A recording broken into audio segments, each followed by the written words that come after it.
दोस्तों पूरे YouTube पर सबसे दमदार और सुरदार कंटेंट देने का जो मैं दावा करता हूं, उसी के क्रम में फिलॉसफी यानी दर्शन शास्त्र की BA प्रथम सेमेस्टर की ये क्लास आपकी परसेंटेज में 4 चांद लगाने का काम करेगी। इस क्लास में यूनिट 4 को हम कंप्लीट कर देंगे, लेकिन इससे पहले की क्लासेस में हम 3 यूनिट आपको पढ़ा चुके हैं। भाई साहब बताना चाहेंगे, बहुत लंबी मेरी क्लासेस नहीं होती हैं, 10-10, 15-15 मिनट की मैं क्लास बनाकर आपकी तैयारी को एक बेहतरीन अंजाम देता हूं और इस तरह से एक क्लास में 1 यूनिट में कंप्लीट करता हूं। तो भाई साहब 3 यूनिट मैंने अभी कंप्लीट कर दी हैं 3 क्लास देकर। ये जो वीडियो है सभी यूनिवर्सिटी के लिए इंपॉर्टेंट रोल प्ले करेगी। इस क्लास को शॉर्ट और लॉन्ग दोनों टाइप के प्रश्नों के साथ हम डिस्कस करेंगे। चलते हैं क्लास को करेंगे स्टार्ट, बाद में बताना क्लास लगी कैसी है। बात करेंगे पहले प्रश्न की, पहले शॉर्ट समझते हैं, इसके बाद लॉन्ग प्रश्नों को समझेंगे। चलिएगा, सांख्य दर्शन के प्रवर्तक कौन थे? तो भाई सांख्य दर्शन के जो प्रवर्तक हैं वो है महर्षि कपिल। अच्छा, इन्होंने क्या बताया? इन्होंने बताया कि जो संसार है वो 2 तत्वों से मिलकर बना है। अब आप कहेंगे कौन कौन? तो देखिएगा, एक तो हो जाएगा भैया प्रकृति जो जड़ अवस्था में है, और दूसरा है पुरुष जो चेतन अवस्था में है। अब आप कहेंगे सर कि भाई प्रकृति तो समझ में आती है, पुरुष क्या है? जो पुरुष का अर्थ आप ये ना समझ लेना आदमी, है ना। पुरुष जो है एक साक्षी भाव में रहता है, मैं आगे बताऊंगा आपको इस बारे में। और जो प्रकृति है, प्रकृति एक जड़ भाव में जो चीजें हैं वो चीजों की मैं बात कर रहा हूं। अच्छा, उदाहरण के साथ अगर हम समझें, जैसे शरीर चलता है लेकिन भैया आत्मा जो है वो साक्षी रहती है, ये प्रकृति और पुरुष का भेद हो जाएगा, है ना। ये किसका भेद हो जाएगा? तो आपने कहा सर प्रकृति और पुरुष का भेद हो जाएगा। बहुत अच्छी बात है, उम्मीद करता हूं कि ये बात आपके माइंड में फिट हुई होगी। बात करेंगे प्रश्न नंबर 2 की, सत्कार्यवाद, है ना। सत्कार्यवाद क्या है? तो भाई सांख्य दर्शन का मुख्य सिद्धांत सत्कार्यवाद है, जिसका अर्थ क्या है कि भाई कार्य अपने कारण में पहले से ही विद्यमान होता है। कोई भी कार्य है अपने कारण में, है ना, जो काम करने के पीछे एक मकसद होता है ना, उसमें पहले से ही विद्यमान रहता है। तो आपने कहा सर ये बात कैसे संभव है? चलेंगे एक उदाहरण के साथ इस चीज को हम क्लियर करते हैं। देखिएगा, जैसे बीज में जो वृक्ष है वो पहले से छिपा रहता है, अनुकूल परिस्थिति मिलने पर ही वह वृक्ष बनता है। इसी प्रकार जो है संसार के सभी कार्य प्रकृति में पहले से ही संभावित होते हैं, लेकिन उचित समय आने पर, ध्यान रखिएगा, उचित समय आने पर जो है वो परफेक्ट चीजें। बहुत सारे ऐसे लोग होते हैं जो कहते हैं कि भाई हमें धन नहीं मिल रहा है, हमें ऐसा नहीं मिल रहा, वैसा नहीं हो रहा है। तो भाई सारा कुछ जो है वो प्रारब्ध का खेल है, समय आने पर सब मिलेगा। एक बार कमेंट में ओम नमः शिवाय जरूर लिखेंगे। चलिएगा, बात करेंगे अगले प्रश्न की। आपके डिस्प्ले पर रहेगा भाई प्रकृति के 3 गुण कौन से हैं? तो भाई प्रकृति के जो 3 गुण हैं, एक तो है सत्व, रजस और तमस। सत्व को अगर हम समझें तो ये ज्ञान, प्रकाश और संतुलन का प्रतीक है। कौन सा? तो आपने कहा सत्व। अच्छा, रजस जो गति, कर्म और परिवर्तन का गुण है, कौन है? तो भाई रजस है। ये प्रकृति के गुणों की मैं बात कर रहा हूं, जो 3 गुण हैं। तमस अज्ञान, आलस और जड़ता का गुण है। क्या है भाई? तमस है। ठीक है। अच्छा, एक चीज और मैं आपको बताना चाहूंगा कि भाई जो मैंने आपको बताया था पहले प्रश्न में कि संसार 2 तत्वों से मिलकर बना है, तो भाई संसार 2 तत्वों से मिलकर बना है, जो प्रकृति और पुरुष है, यानी कि जड़ और चेतन है। लेकिन शरीर जो है वो 5 तत्वों से मिलकर बना है, क्षिति जल पावक गगन समीरा, पंच तत्व से बना शरीरा। अच्छा, 5 तत्व कौन कौन से हैं? तो भाई पहला तो हो जाएगा वही आपका जल तत्व, है ना, जल तत्व है। दूसरा अग्नि तत्व है। तीसरा कौन है? तीसरा है भाई वायु तत्व। तीसरा कौन है? वायु तत्व। चौथा है आपका पृथ्वी तत्व। कौन है आपका? पृथ्वी तत्व। और 5वां कौन सा है आपका? आकाश तत्व। तो ये 5 तत्वों से मिलकर शरीर बना है।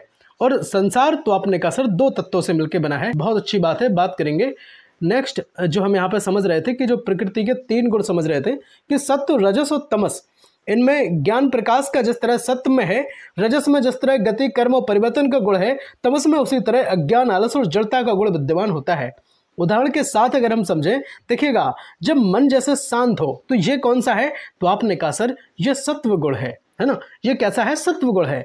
जब मन क्रियाशील होता है तब ये रजस गुण हो जाता है, और जब मन आलसी हो जाता है, क्रोधी हो जाता है, अज्ञान में जाता है, जड़ता में जाता है भैया, तो फिर ये क्या है? तमस गुण का प्रतीक है। उम्मीद करता हूं कि 3 प्रश्न आपने बहुत अच्छे और एक बेहतरीन अंदाज में क्लियर किए होंगे। वही जो मैं बात कर रहा था कि भाई पुरुष क्या है, तो पुरुष को हम जरा समझते हैं।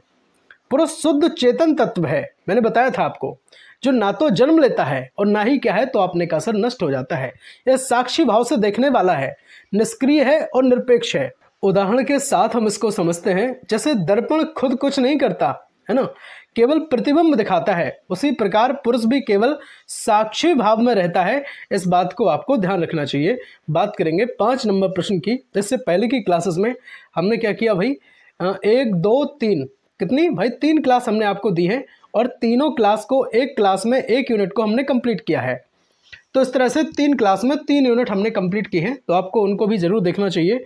बहुत अच्छे और एक बेहतरीन अंदाज में मैंने चीज़ों को समझाया था। सांख्य दर्शन के अनुसार सृष्टि का क्रम क्या है, तो भैया सृष्टि की उत्पत्ति जो है वो प्रकृति से हुई है। अच्छा, प्रकृति, बुद्धि, अहंकार, मन, इंद्रियां और ये तंत्र मात्राएं, महाभूत, विश्व, ये क्या है, ये सब सृष्टि में ही तो हैं। ये सब क्या है भाई, ये सब सृष्टि में है। अच्छा, भाव भी सृष्टि में है। अहंकार क्या है ना, ये सब भाव ही तो हैं। प्रेम, क्रोध, घृणा, ये सब भाव हैं। तो भाई उदाहरण के तौर पर अगर हम देखें तो जैसे बीज, पौधा, तना, शाखा, पत्ते, है ना, ये सब जो बनते हैं वो क्या है, वो है तो एक पेड़ ही, वो क्या है, एक पेड़ का ही तो हिस्सा है। लेकिन उनके जो अलग अलग भागों का हम नाम इनका ले रहे हैं कि भाई शाखा कह रहा है, कोई बीज कह रहा है, कोई पौधा कह रहा है, कोई पत्ता कह रहा है ना, तो है तो सब उसी में। इसी तरह सृष्टि की उत्पत्ति जो है प्रकृति में ये सब चीज़ें हैं। उम्मीद करता हूं कि बात समझ में आई होगी। वैसे ही प्रकृति से संपूर्ण सृष्टि विकसित होती है। चलिएगा, यहाँ पे 6 नंबर प्रश्न की बात होगी। 7 या 8 जो है आपके शॉर्ट हैं, उसके बाद फिर हम लॉन्ग प्रश्नों को कवर करेंगे। चित्त और चित्तवृत्तियाँ क्या हैं भाई? चित्त मन, बुद्धि, अहंकार का संयुक्त रूप है। चित्त क्या है, तो भाई मन का, बुद्धि का, अहंकार, इन सब का संयुक्त मिला जुला रूप है। और चित्तवृत्तियाँ क्या है, तो भाई चित्त की 5 जो क्रियाएं हैं, जैसे कि प्रमाण और विपर्यय, विकल्प, निद्रा और स्मृति, ये जो है वो चित्तवृत्तियां हो जाएंगी। उदाहरण के साथ अगर हम इस चीज को समझें, वीडियो अगर फास्ट लगे तो रोक रोक करके चीजों को लिख लेना, है ना। जब मन किसी बात को सोचता है तो ये फिर एक ऑप्शन की यहाँ पे बात होती है ना। जब मन किसी को सोचता है, जब सत्य को समझता है तो फिर ये प्रमाण है ना। जब झूठ मानता है तो फिर ये विपर्य है। तो इस बात को भी आप याद रखेंगे। और अगर वीडियो अच्छा लग रहा हो, हेल्पफुल लग रहा हो, तो आप लाइक कर सकते हैं। ऐसा कंटेंट पूरी यूट्यूब पे अपना परिवार एमबीएस सर्व स्टडी प्लेटफॉर्म ही दे सकता है। अष्टांग योग के 8 अंग कौन कौन से हैं, जरा इस चीज़ को भी हम कवर करेंगे। देखिएगा भाई, महर्षि पतंजलि के अनुसार योग के 8 अंग हैं, है ना। कौन कौन से हैं? यम, नियम, आसन, प्राणायाम, प्रत्याहार, धारणा, ध्यान, समाधि। तो ये कौन कौन है? तो ये 8 नियम है। ध्यान रखना भाई, 8 नियम पूछे जाते हैं, कई बार आपके एग्जाम में पूछे गए हैं। उदाहरण के साथ हर क्वेश्चन को उदाहरण के तौर पर जोड़ा है मैंने। जब कोई व्यक्ति ईमानदारी रखे तो फिर ये क्या है? यम है ना। ईमानदारी के साथ रहे। शरीर को स्थिर रखे तो आप कहेंगे आसन है। देखो, हो सकता है कि आपको ये समझने में दिक्कत हो रही हो। दिक्कत क्यों हो रही है? क्योंकि अभी हम लोगों ने क्या किया, यम को एक यमदेव के साथ हम जोड़ रहे हैं, जो यमपुरी में रहते हैं, है ना, धर्मराज हैं। और वो क्या करते हैं, लोगों का जो भी आप अच्छा बुरा कर्म करते हैं उनके हिसाब से उनको स्वर्ग या नरक की प्राप्ति होती है। तो वो एक न्याय करता है, ये हम समझते हैं। लेकिन भाई इनके जो नियम हैं उनके अनुसार थोड़ा सा अलग है। इसको केवल एज अ वर्ड लें आप अपने माइंड में, जो आपने पूर्व ज्ञान से संजोया है उसको मंत्र आप यूज करें। इसको जरा समझिएगा। जब कोई व्यक्ति ईमानदारी रखेगा तो ये यम है। अच्छा, शरीर को स्थिर रखेगा तो फिर ये आसन हो जाएगी। और ध्यान में एकाग्र हो गए तो फिर ये ध्यान है। और तो वह योग के मार्ग पर चल रहा होता है। तो ये चीज क्या है भाई? तो भाई आपको महर्षि पतंजलि के अनुसार योग के जो 8 अंग हैं, यम, नियम, आसन, प्राणायाम, प्रत्याहार, धारणा और ध्यान और जो है वो समाधि, तो इस चीज को याद रखेंगे। अब कवर करते हैं भाई लॉन्ग प्रश्नों को। बात करेंगे पहले प्रश्न की, आपके डिस्प्ले पर रहेगा। सत्कार्यवाद का स्वरूप एवं उदाहरण सहित वर्णन हमें करना है। तो भाई सांख्य दर्शन के अनुसार कार्य कारण में पूर्व से जो है वो विद्यमान होता है। इस बात को मैं आपको बता चुका हूं, तो आप नकार नहीं सकते। चलेगा। अच्छा, अर्थात कुछ भी नया नहीं बनता है ना। कुछ भी क्या होता है? नया नहीं बनता है। जिस तरह से मैंने आपको एग्जांपल दिया था कि कोई भी अगर पेड़ है, कोई भी पेड़ पौधा है, वो किसमें विद्यमान पहले से है? तो आपने कहा सर बीज में, है ना। जो उसका बीज होता है उसमें पहले से वो विद्यमान है। अच्छा, बीज जब हम बोएंगे, लेकिन उसका जब हम अनुकूल उसको स्थिति प्रदान करेंगे बीज को, तो फिर क्या होगा? तभी तो वो वृक्ष बनेगा, तभी तो पौधे से पेड़ बनेगा, है ना। इसी तरह से क्या है कि भाई सब कुछ विद्यमान होता है। अर्थात कुछ भी नया नहीं बनेगा, केवल परिवर्तन होता है। प्रकृति में सब कुछ संभावित रूप से जो है वो मौजूद है। मुख्य तर्क के साथ अगर हम इसे समझें कि कार्य नष्ट नहीं होता, केवल रूप बदल देता है। उत्पत्ति मार्ग मात्र प्रकट होना है, निर्माण नहीं है। चलेंगे उदाहरण समझते हैं। जैसे भाई पहला तो उदाहरण वही है अपना कि भाई बीज में जो है वो वृक्ष छिपा होता है। नेक्स्ट भाई दूध से दही बनती है, क्योंकि दही का बीज रूप उसमें जो है वो पहले से ही विद्यमान होता है। इस चीज को भी याद रखना पड़ेगा आपको। निष्कर्ष जो है, एट लास्ट हम निष्कर्ष पे अगर हम पहुंचे तो भाई सत्कार्यवाद बताता है कि सृष्टि प्रकृति में निहित शक्ति का विकास मात्र है, ना कि सृजन है। एक बार कमेंट में ओम नमः शिवाय और लिखेंगे। और भाई हम आपको बताना चाहेंगे, आज इस क्लास को मिलाकर के 4 यूनिट आपकी कंप्लीट हो जाएंगी। परेशान होने की जरूरत नहीं है, ना कहीं और से पढ़ने की जरूरत है।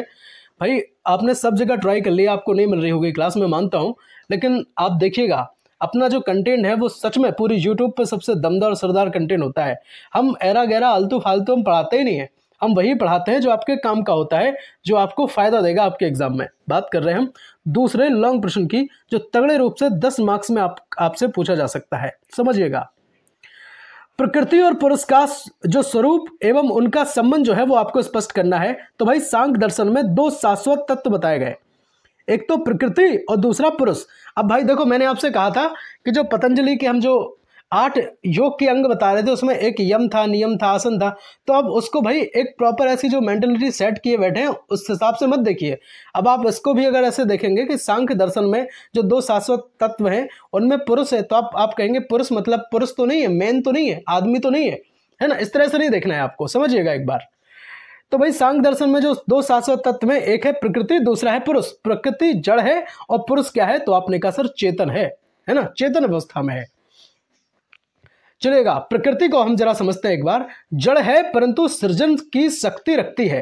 ध्यान रखिएगा, जड़ यानी कि पहले से क्या है, एक विद्यमान चीजें हैं यहाँ पे, लेकिन क्या है, सृजन की वो शक्ति भी रखती है।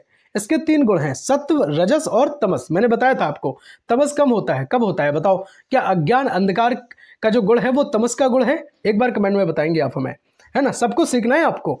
इससे जो है सृष्टि का विकास होता है, बहुत अच्छी बात है। पुरुष को जरा हम समझते हैं। पुरुष क्या है, चेतन, साक्षी और निष्क्रिय है।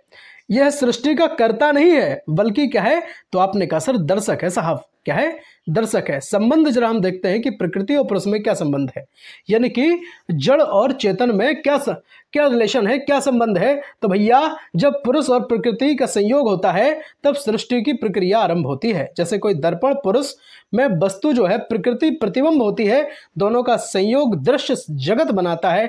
इस बात को भी आपको याद रखना चाहिए मेरे भाई। बात करेंगे तीसरे प्रश्न की, जो भी हम पढ़े थे शॉर्ट में, कि भाई अष्टांग योग की जो हम बात कर रहे थे, योग दर्शन में अष्टांग योग का विस्तार पूर्वक आपको वर्णन करना है। जब बात आएगी अष्टांग योग की, तो महर्षि पतंजलि साहब का नाम हम कैसे भूल जाएंगे बताओ। तो भाई महर्षि पतंजलि ने योग सूत्र में 8 अंग बताए हैं, जिन्हें अष्टांग योग कहते हैं साहब। योग का उद्देश्य चित्तवृत्ति निरोध पान, यानी मन की स्थिरता और अज्ञान और जो आत्मज्ञान है वो प्राप्त करना है। योग का उद्देश्य सिंपल 2 है। अष्टांग योग जो है वो 8 हैं, उनको अब हम जरा समझ लेते हैं। जैसे पहला है यम, दूसरा नियम, आसन। तो यम में अगर हम समझें, अहिंसा, सत्य, अस्तेय, ब्रह्मचर्य, अपरिग्रह। अब आप कह रहे होंगे सर ये क्या चीज़ है, देखिएगा जैसे यम के अंतर्गत जो आएगा वो है अहिंसा। अहिंसा का सीधा सीधा अर्थ है कि भाई हमें किसी भी जीव की हत्या नहीं करनी है, चाहे वो छोटा जीव हो या बहुत ज़्यादा भारी जीव हो, बड़ा जीव हो। हमें अहिंसा अपनाना है और सत्य बोलना है, हमेशा सत्य का मार्ग चाहिए। अस्तेय चाहिए, ब्रह्मचर्य हमेशा पालन करना है। तो ये चीज़ें जो हैं वो माननी है। अच्छा, नियम के तौर पर अगर हम समझें तो शौच है, संतोष है, तप है, स्वाध्याय है, ईश्वर प्रणिधान है। तो इसमें क्या क्या है भाई, देखिएगा इंसान को हमेशा संतोष के साथ रखना चाहिए। जो आपका डेली का जो नित्य कर्म है उसको आप करेंगे। तप की बात अगर करें तो भाई हर इंसान को तप करना चाहिए। स्वाध्याय यानी कि आपको पढ़ना चाहिए। ईश्वर जितनी भी चीज़ें व्याप्त हैं पूरे यूनिवर्स में, तो सबको क्या करना चाहिए, प्रकृति की दी हुई इस जो है हमें चीज़ें माननी चाहिए। ईश्वर सब में हमें देखना चाहिए। तो ये चीज़ें हैं। आसन देखें तो शरीर को स्थिर रखना, ये आसन हो जाएगी। प्राणायाम, श्वास नियंत्रण करना, तो ये सब क्या है, अष्टांग में 8 योग हैं। आसन के साथ क्या है भाई, प्राणायाम है, प्रत्याहार है, धारणा है, ध्यान है, और अंतिम तौर पर जब हम ये सब साथ कर लेते हैं तो अंत में पहुंचते हैं समाधि की तरफ, आत्मा और जहां परमात्मा का एकत्व होता है। उदाहरण के साथ अगर इस चीज को हम कवर करें तो भैया, जब कोई साधक ध्यान में बैठकर शरीर, मन और आत्मा को नियंत्रित करता है तो वह समाधि की अवस्था में पहुंच जाता है। सर किसमें पहुंच जाएगा? समाधि की अवस्था में पहुंच जाएगा। बहुत अच्छी बात है। निष्कर्ष हम क्या निकालेंगे कि भाई अष्टांग योग से व्यक्ति शारीरिक, मानसिक और आत्मिक शुद्धि प्राप्त करता है और भैया मोक्ष की तरफ बढ़ता है। भाई साहब चलिएगा, बहुत अच्छी बात है, आपने पूरी क्लास कंप्लीट कर ली है। इसी के साथ हम आपको बताना चाहेंगे कि फिलॉसफी दर्शन शास्त्र की यूनिट 1 भी हमने कंप्लीट कराई थी। आज की क्लास में कंप्लीट हो गई यूनिट 4। ये ना समझना कि कुछ रह गया होगा, कुछ भी नहीं रहा है, परेशान ना होना। और यूनिट 1 से लेके यूनिट 3 जो क्लासें हैं, यूनिट 1, यूनिट 2, यूनिट 3 की क्लास वो अपने परिवार इम्बेस पर उपलब्ध है। प्लेलिस्ट एक बार आप विजिट कर लें, बाकी लिंक डिस्क्रिप्शन बॉक्स में हम फिलॉसफी की आपको दे देंगे। चलेगा। जनरल साइंस अगर आपका माइनर सब्जेक्ट के रूप में है, मेजर माइनर में है, तो हम केवल एक वीडियो में संपूर्ण जनरल साइंस को हम कवर करेंगे, जिसमें हम PYQ क्वेश्चंस के साथ हम इतने बेहतरीन अंदाज में चीज़ों को कंप्लीट करेंगे तो आप कहेंगे अंत में, जब आप क्लास देख लेंगे उसको, कहेंगे कि भाई मज़ा आ गया एकदम। कचरा नहीं देंगे आपको, है ना, कचरा कुछ भी नहीं होगा, जो होगा दमदार होगा, असरदार होगा। हिंदी साहित्य की अगर बात करें तो भाई अगर आपका विषय हिंदी है तो जरूर देखें, इसकी भी बहुत सारी क्लास अपने परिवार इम्बेस पर उपलब्ध है। और भाई एक अपनी जो क्वालिटी है वो है एक क्लास में 1 यूनिट कंप्लीट करना। ज़्यादा से ज़्यादा टाइम हम आपका वेस्ट करते नहीं है, 10-10, 15-15 मिनट की क्लास बनाकर एक क्लास में 1 यूनिट को हम कंप्लीट भी करते हैं। तो हिंदी, राजनीति, समाजशास्त्र के साथ अगर शिक्षा शास्त्र अगर आपका विषय है ना, और माइनर में अगर आपका भोजन पोषण एवं स्वच्छता, फूड न्यूट्रिशन एंड हाइजीन अगर आपका सब्जेक्ट है तो जरूर क्लास देखें।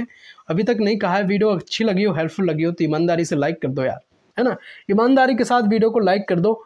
और मिलते हैं अगले वीडियो में, तब तक के लिए जय हिंद, वंदे मातरम। कमेंट में बताओ कि भाई वीडियो पसंद आई या नहीं आई, कैसी लगी, और कौन कौन है जो नेक्स्ट यूनिट है वो देखना चाहता है, यानी कि यूनिट 5 की क्लास चाहता है, एक बार कमेंट में बता दो। मिलते हैं अगले वीडियो में, तब तक के लिए जय हिंद, वंदे मातरम, भारत माता की जय, हर हर महादेव।